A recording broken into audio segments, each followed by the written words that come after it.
அன்புள்ள நண்பர்களே, வள்ளுவனின் குரல், நன்றியை மறப்பது நன்றன்று, நன்றல்லாததை அன்றே மறப்பது நன்று. அதாவது, ஒருவர் நமக்கு ஒரு நன்மையை செய்தால் அந்த நன்மையை நாம் மறக்கவே கூடாது. அந்த நன்மை புரிந்தவரையும் நாம் வாழ்வில் மறக்கவே கூடாது.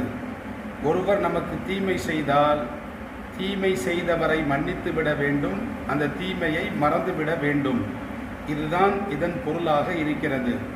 அப்போ ஒருவர் நமக்கு உபகாரம் செய்கின்ற பொழுது, ஒருவர் நமக்கு நன்மை செய்கின்ற பொழுது, ஒருவர் நமக்கு உதவி செய்கின்ற பொழுது, ஒருவர் நமக்கு கை கொடுக்கின்ற பொழுது அவருக்கு நன்றி பாராட்டும் முகமாக பல வார்த்தைகளில் நன்றியை நாம் தெரிவிப்போம்.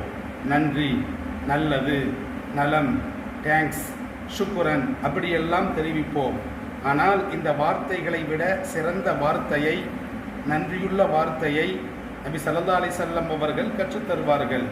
ஒரு பொன்மொழியிலே கூறுகின்ற பொழுது, ஒருவர் உங்களுக்கு நன்மை செய்தால் அவருக்கு நீங்கள் நன்றி பாராட்டும் முகமாக ஜஸாக்கல்லாஹு ஹைரன், எல்லாம் வல்ல அல்லாஹ் இதைவிட சிறந்ததை கூலியாக பகரமாக தருவானாக என்று அந்த நன்றி வார்த்தையை கூற வேண்டும் என்று நபி ஸல்லல்லாஹு அலைஹி வஸல்லம் அவர்கள் கற்றுத்தருவார்கள்.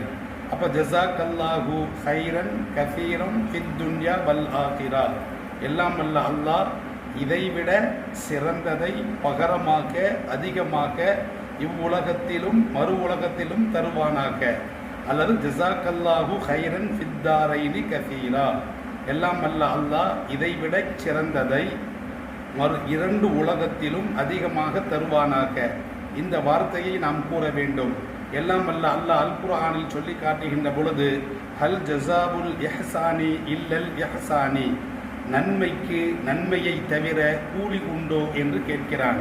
அப்போ நன்மை செய்தவருக்கு நாம் நன்றி தெரிவிப்பது அது நல்ல மரபாக இருக்கிறது, நபி வழியாக இருக்கிறது.